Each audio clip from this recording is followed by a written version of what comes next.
Hello, welcome to today's video where we're taking a look at applying multiple graph transformations to a function. Now the good news is the transformations we're going to be applying are all transformations that we've individually dealt with before, it's just that now we're having to apply more than one of them to the same function. Starting off by trying to actually apply more than one transformation to a given function. The good news is this is exactly the same as applying transformation stuff we've done before, it's just that there's more than one of them, and all you have to do is apply them one by one in the order that they've told you to do. So for instance, we've got the graph of y equals tan of x, and we're translating it 0 minus 3 first, and then doing a stretch scale factor 7 in the y direction applied to that answer that we get after that first transformation. So therefore doing that in stages as I pointed out. We're first going to do the translation of 0 minus 3. So that will transform y equals tan of x to now being y equals tan of x minus 3 because it's a y direction transformation, so we just apply the translation by adding or taking away a number from the end. And then we're going to do the stretch scale factor 7 in the y direction. And what that will do is it will mean we'll have to take everything we had before and put it in brackets. Because ultimately, when doing y direction transformations, it's a case of applying that action to the entire equation, the entire function that you currently have. So if we want to do a stretch scale factor 7, it means we're going to take our entire function in the brackets and multiply it all by 7. So therefore, if you like, you could multiply out the brackets to get a final answer of 7 tan of x minus 21, but it's up to you. It depends on exactly how they've asked for the final answer to be written, but either way, we have done the transformations they've asked. Nice, that's the first question done. Except that's already bringing up something interesting. Of course, if you're just applying the transformations, you just apply them in the order they tell you, and it's just like doing multiple questions of the sort of things you were doing before. But if we're trying to read off transformations, we've got to start being really careful. For instance, if you have the graph of y equals 3 of x, and for instance you want to do a translation of 0, 6, that will mean you get the graph moving up 6 units, but the equation will become y equals 3x plus 6.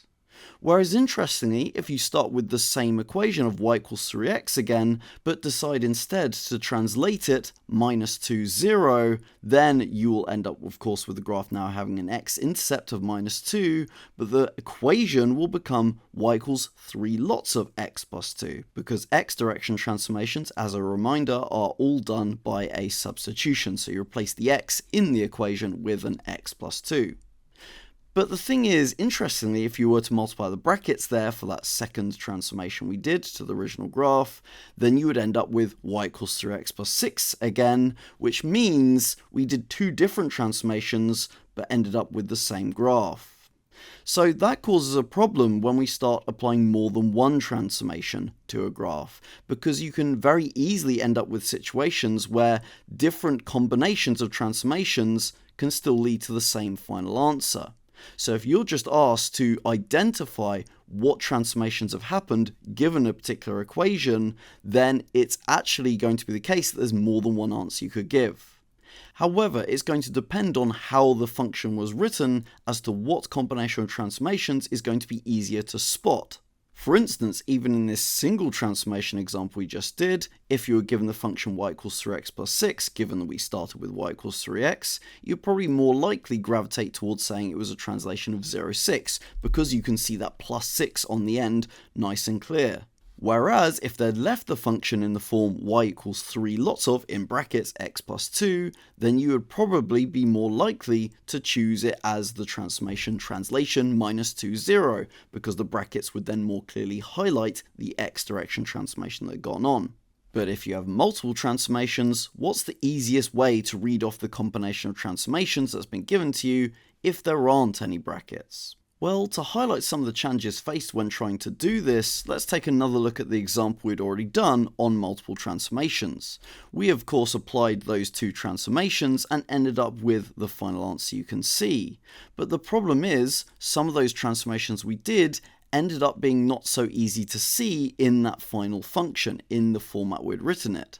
Although it's still fairly clear to see the stretch having taken place because of the presence of that 7 in front of the tan of x, that translation of 0 minus 3 is a bit less clear now, because we can only directly see that number of minus 21 on the end. And although we know, because we did that question, that that minus 3 had been multiplied by 7, because those brackets aren't there, then it's not clear that that multiplication had happened. Whereas if we do a second example, this time we're again starting with the graph of y equals tan of x, but this time we're going to start with a stretch scale factor 7 in the y direction.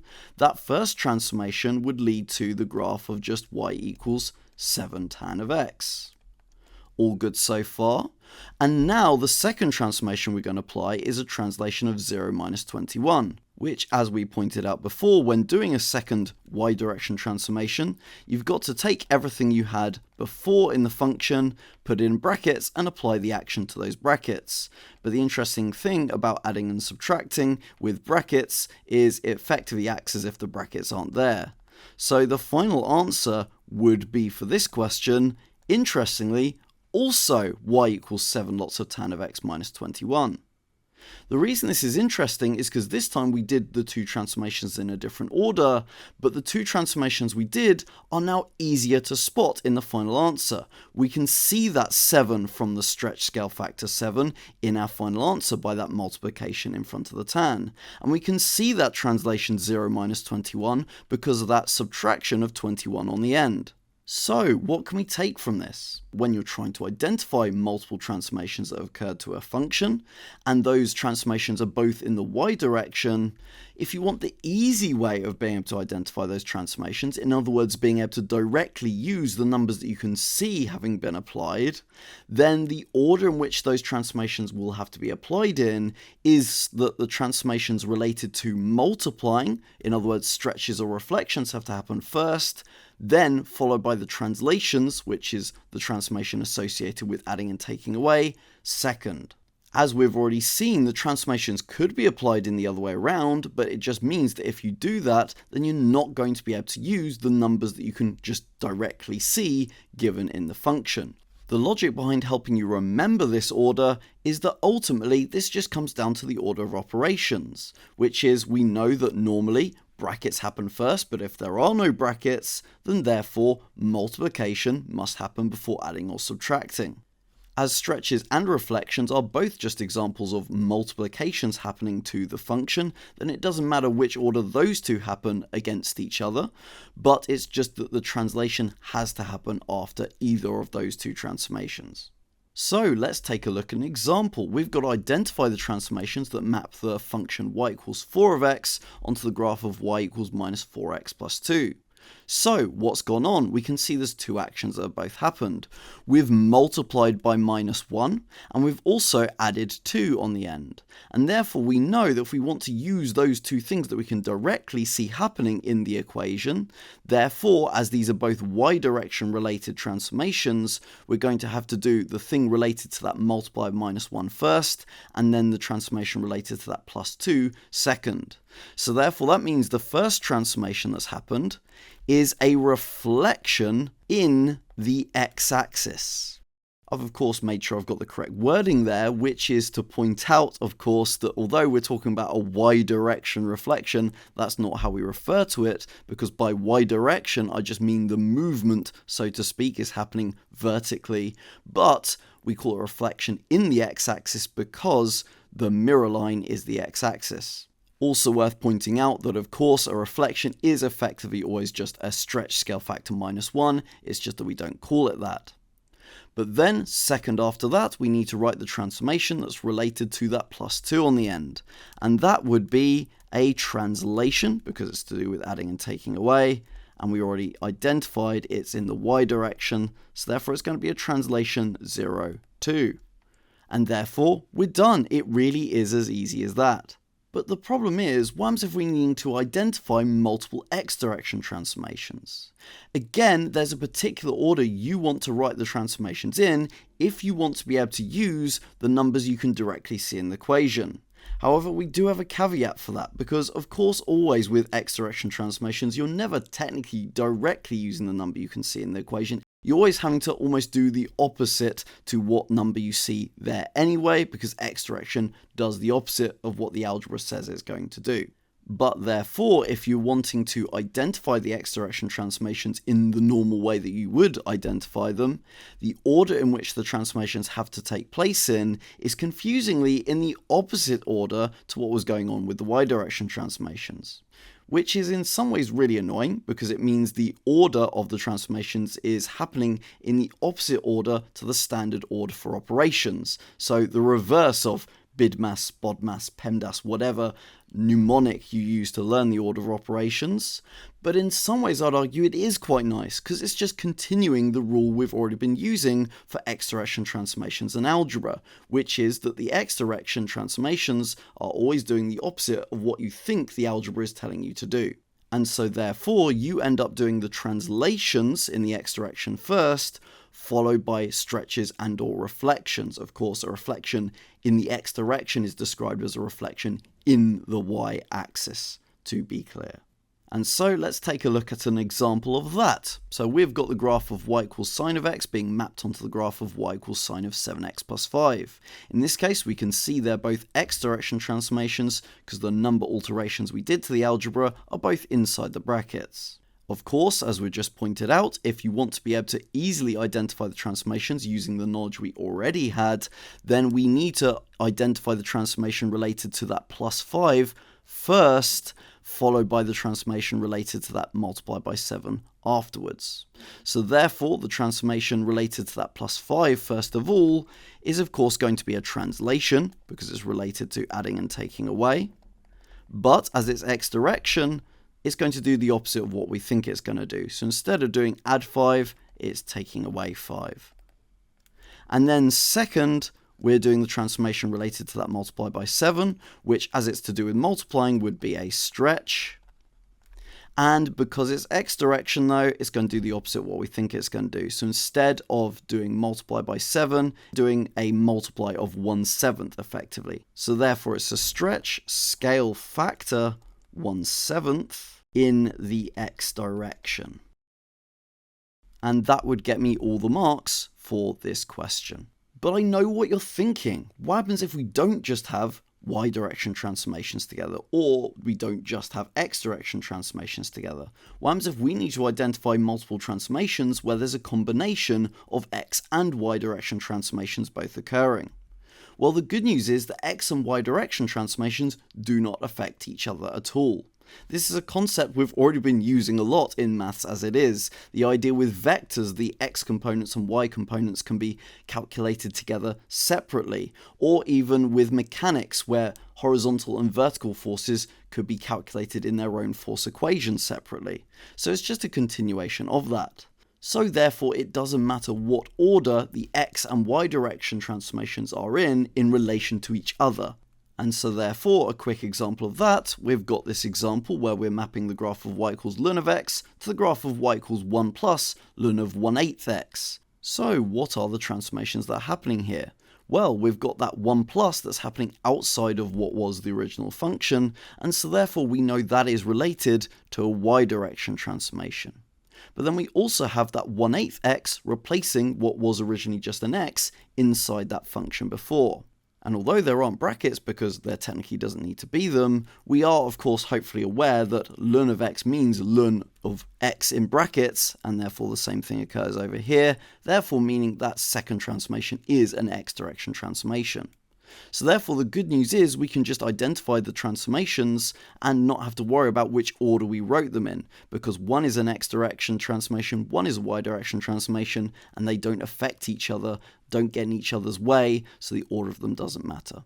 So therefore the transformation related to that plus 1 would just be a translation 0, 1, because it's y direction, so it acts exactly how you would expect it to. And then the other transformation is a stretch scale factor. It's tempting to say 1/8, but because it's an x direction transformation, it does the opposite of that. And the opposite of timesing by 1/8 is timesing by 8. So it's a stretch scale factor 8 in the x direction.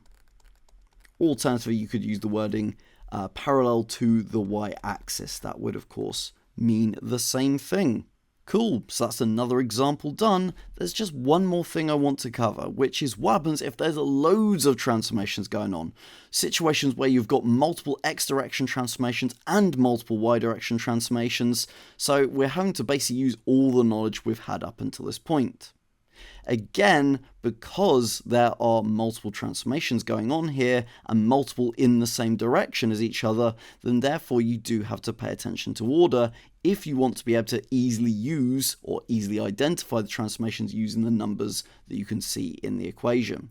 For instance, there's a few transformations that are happening outside the brackets. We've got that multiply by 2 and that plus 9. So we can see that therefore logically that would be a stretch scale factor 2 parallel to the y-axis or in the y direction, depending on how you want to word it. And that plus 9 would be a translation of 0, 9. Cool. Because they're both y direction transformations, we know therefore the stretch must have happened before the translation if we want to use those nice numbers that we can see. But we're not done, because we can also see that inside the brackets, some alterations have also happened, meaning some x direction transformations have occurred. We can see that multiplying by a 5 almost effect happening with that 5 inside, and then what looks like a -4 effect happening inside as well. And so therefore our natural instinct would be to identify the multiply by 5 as a stretch scale factor 1/5, because remember x direction does the opposite of what we think it's going to do.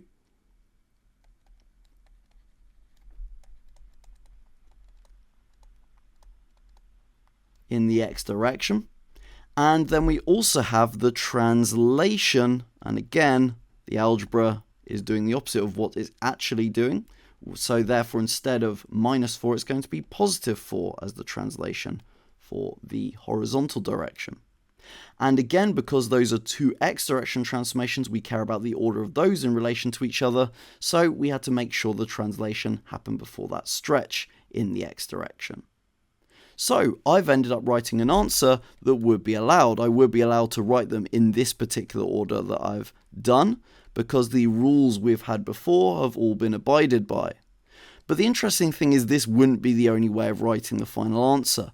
See, there's actually loads of different orders I could write these exact same transformations in that would still get me all the marks. I've just got to make sure that this stretch in the y direction is happening before the translation in the y direction, and that this translation in the x direction happens before the stretch in the x direction.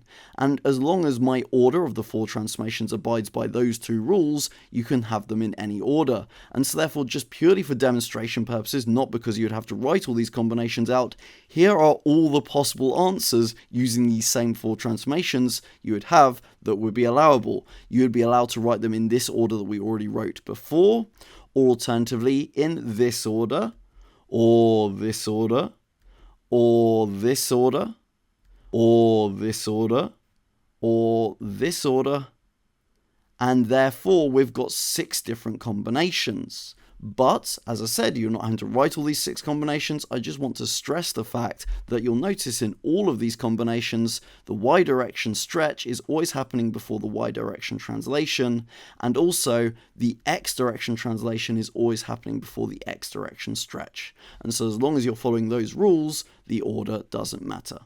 Would you ever get a question as crazy as this? Probably not, but it just helps for the understanding, so that's why I decided to go through it. And ultimately, that will do us for today's video. Admittedly, this is quite an open-ended topic, and you can just go further and further into trying to work out and understand what's really going on when you've got all these different transformations happening in, but the content I covered in this video should give you enough information to be able to answer any question that you're going to be asked for Maths A-level. So, that will do us for today's video. Hopefully you found it useful, and I'll see you in a future video. Goodbye!